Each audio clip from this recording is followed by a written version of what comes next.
bien? Moi je vais super bien, on se retrouve aujourd'hui pour une nouvelle vidéo. J'aimerais dire bienvenue au nouveau, si vous êtes nouveau, je vous conseille d'aller regarder mes anciennes vidéos parce que je peux vous assurer que plusieurs de ces vidéos peuvent répondre aux questions que vous vous posez, aux questions que vous me posez. Voilà, aussi si vous êtes nouveau, n'hésitez pas à vous abonner, à activer la cloche de notification, à partager mon contenu, à me mettre un petit pouce bleu, mais surtout à me dire en commentaire ce que vous pensez de mon contenu.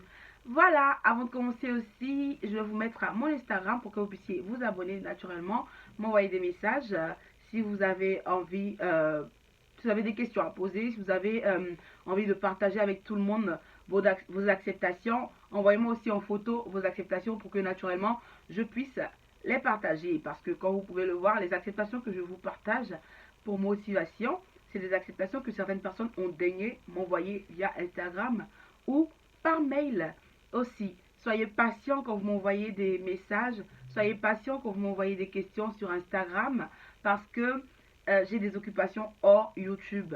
J'ai des occupations et naturellement là en France on est en déconfinement, donc vous pouvez voir qu'on a des activités, donc on ne sera pas forcément derrière le téléphone tout le temps à répondre. Ne m'envoyez pas de points d'interrogation genre Ariane je t'ai écrit, qu'est-ce que tu attends, réponds-moi. Soyez patient, c'est pas comme ça là, c'est pas comme ça. Voilà, respectons-nous, je vous respecte, vous devez me respecter autant que je vous respecte pour une vie saine en société et naturellement ça marche pour tout le monde aussi. Des personnes qui postulent pour l'année prochaine, des personnes qui sont déjà en train d'anticiper sur leur future procédure Campus France. Souffrez que je puisse mettre en priorité ces personnes-là qui postulent cette année parce que tout simplement il y a urgence. Des personnes qui postulent cette année, qui m'envoient des messages et qui n'ont pas de réponse sont plus stressées que des personnes qui vont postuler l'année prochaine. Donc ne m'envoyez pas deux points d'interrogation. Je répondrai à tous les messages, sauf que j'en ai beaucoup. Donc il faut que je puisse prendre du temps pour répondre à tous et à chacun. Aujourd'hui, on va parler de deux volets du visa, volet financier et volet hébergement. On parle de garant financier et garant logement, peut-être ou pas dans certains cas. Avant de commencer, je vais vous parler du garant financier. C'est une personne qui a assez d'argent pour s'occuper de vous pendant vos études en France. Le garant financier, ça peut être vous, ça peut être votre père, ça peut être un parent, ça peut être une entreprise, ça peut être une structure, tout simplement. Donc, vous avez le droit d'avoir un garant financier, mais ce garant financier doit prouver qu'il a assez d'argent pour s'occuper de vous à hauteur de 615 euros par mois. Donc, il doit fournir une attestation de virement irrévocable sur laquelle il y aura marqué qu'il vous envoie 615 euros par mois. Et en plus de cela, il doit fournir ses bulletins de salaire, ses 3 derniers bulletins de salaire et ses 3 derniers relevés bancaires. Pourquoi? Parce que l'argent qu'on a en banque, c'est de l'argent qu'on peut enlever et c'est de l'argent auquel on peut ajouter des fonds. Pour que le consulat soit rassuré que effectivement cette personne qui veut être votre garant ne va pas enlever tout l'argent qu'elle a sur son compte, le consulat a besoin de savoir que cette personne a une source de revenus régulière, on va dire mensuelle. C'est pour ça qu'on demande les bulletins de paye des 3 derniers mois. Aussi, il est demandé que votre garant puisse gagner au moins 3 fois ce qu'il vous envoie, c'est-à-dire au moins 3 fois 615 euros pour la plupart des cas. Le garant financier peut vous fournir une attestation de virement irrévocable de 350 euros dans le cas où vous êtes hébergé en France, vous avez déjà un hébergement, vous n'avez pas à payer votre loyer dans les 615 euros. Pour le garant financier qui envoie une attestation de virement irrévocable de 615 euros, il a en même temps votre garant financier et votre garant logement. C'est en ça que vous devez faire des demandes de logement, vous devez montrer au consulat le contrat de bail qui dit que vous avez un logement parce que si vous avez un garant qui vous fait une attestation de virement irrévocable de 615 euros et que vous n'avez pas de logement, vous n'avez pas un dossier complet pour le visa. Donc, si vous n'avez pas de maison ici en France pour vous héberger, vous êtes tenu de montrer un contrat de bail ou bien une attestation du CROUS dans le cas où vous avez eu une acceptation au CROUS. Si vous avez une maison pour vous héberger ici, vous n'avez pas besoin de contrat de bail. Néanmoins, vous pouvez avoir un hébergement ici et avoir une attestation de virement irrévocable de 615 euros. Ça augmente vos chances auprès du consulat. Ça lui dit tout simplement que vous avez assez de moyens et qu'il n'y a pas de raison qu'on puisse douter de vous. Vous avez le droit d'avoir 2 garants financiers. Moi, j'ai eu 2 garants financiers. Je pense que vous pouvez en avoir 3 aussi, mais je pense qu'il ne faut pas trop aller dans l'excès. Moi, j'en ai eu 2, je confirme pour 2. Après, je ne sais pas. J'ai eu un garant financier qui a fourni une attestation de virement irrévocable de 615 euros et un autre garant financier qui a fourni une attestation de virement irrévocable de 350 euros. Face au consulat, c'est très crédible parce qu'ils se disent tout simplement que vous aurez assez d'argent pour survivre. Vous ne risquez pas d'être un sans-abri, tout simplement. Voilà ce que je voudrais ajouter. Vous avez le droit d'être votre propre garant. Certaines personnes peuvent décider de faire un compte bloqué par rapport à l'argent qu'ils veulent dépenser par mois en France. D'autres personnes sont tenues de le faire. Par exemple, ces personnes qui sont tenues de faire un compte bloqué, c'est des personnes qui n'ont pas de compte bancaire. J'ai eu un message qui me disait, Ariane, mon garant, c'est une personne qui a des activités, par exemple, qui a des maisons en location, tout ça. Il n'a pas de compte bancaire, comment faire?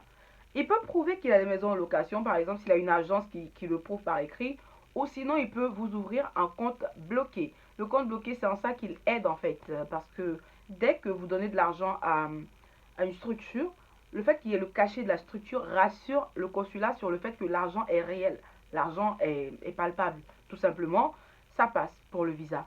Si vous êtes vous-même votre propre garant, c'est-à-dire vous avez travaillé et vous avez économisé de l'argent, vous faites un compte bloqué, ça rassure le consulat sur le fait que l'argent est réel. Parce que tout simplement, on veut que l'argent existe en fait, pour pas qu'il y ait des AVI qui se promènent partout, mais sans argent quelque part.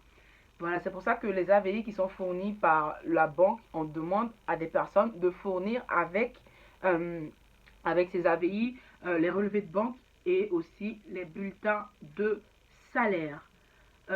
Voilà, après cela, il faut que vous sachiez que par rapport au logement, euh, n'allez pas prendre des réservations d'hôtel. Je pense que ça a marché pour certaines personnes, mais en ce moment, le consulat est un peu plus regardant par rapport à cela parce que c'est pas très fiable. Si vous restez à l'hôtel 2 jours et que après vous n'avez plus d'argent pour payer, comment vous faites? Vous allez dormir dans la rue. Donc, préférez avoir des appartements ou bien des studios, tout ça, tout ça. Préférez faire des recherches sur Internet pour vos logements. Alors, petit conseil aussi, il y a des agences qui sont créées par des personnes particulières qui veulent vous aider à faire vos recherches de logement.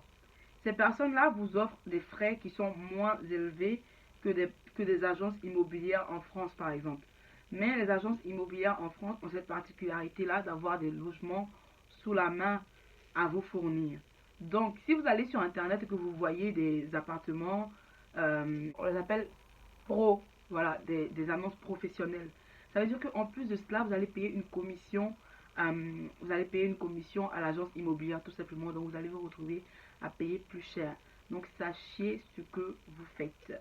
Quand vous demandez à des personnes de vous trouver des appartements, des logements en moyennant de l'argent, ces personnes-là peuvent vous le trouver.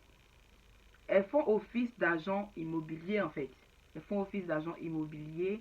Donc tout simplement pour vous dire qu'il y a plein de choix. Vous avez plein de choix pour trouver des appartements. Vous avez plein de choix pour vous loger ici en France. Seulement, volet hébergement, ayez un contrat de bail ou bien ayez un appartement ici. Volet financier, ayez une attestation de virement irrévocable ou ayez un compte bloqué. De toute façon, l'attestation de virement irrévocable rentre toujours en ligne de compte. C'est toujours demandé avec le compte bloqué et tout. J'oubliais, les personnes qui auront un hébergement ici doivent avoir un écrit manuscrit qui atteste qu'on va les héberger. Dans cet écrit manuscrit, il faut, c'est pas obligatoire, je pense que c'est facultatif, mais ça rassure plus le consulat en fait. Faut que vous disiez que l'appartement qui va vous accueillir, euh, c'est un appartement de 100 mètres carrés qui héberge déjà 2 personnes, parce que comme je vous l'ai dit, il y a les tailles de logement qui comptent en France. Si une personne a un logement de 18 mètres carrés et qui sont déjà 2 à l'intérieur, c'est mort pour le visa. Cette personne ne peut pas vous héberger en plus. Donc, si vous avez un oncle qui a un appartement de 36 mètres carrés, par exemple, et qui a déjà 2 enfants en plus de lui, ça devient compliqué en fait. Ça devient compliqué. Il faut que les appartements aient la taille requise. Il faut que vous sachiez que la taille minimum d'une maison en France ou bien d'une chambre en France, c'est 9 mètres carrés. Donc vous pouvez rajouter 9, 9, 9 pour savoir si les personnes peuvent vous héberger selon le nombre de personnes qu'ils hébergent déjà. Alors, je vais pas parler de Studeli ici comme je vous l'ai dit. Ce sera pour une nouvelle vidéo. J'espère que cette vidéo vous aura été utile. Je vous dis à bientôt pour une nouvelle vidéo.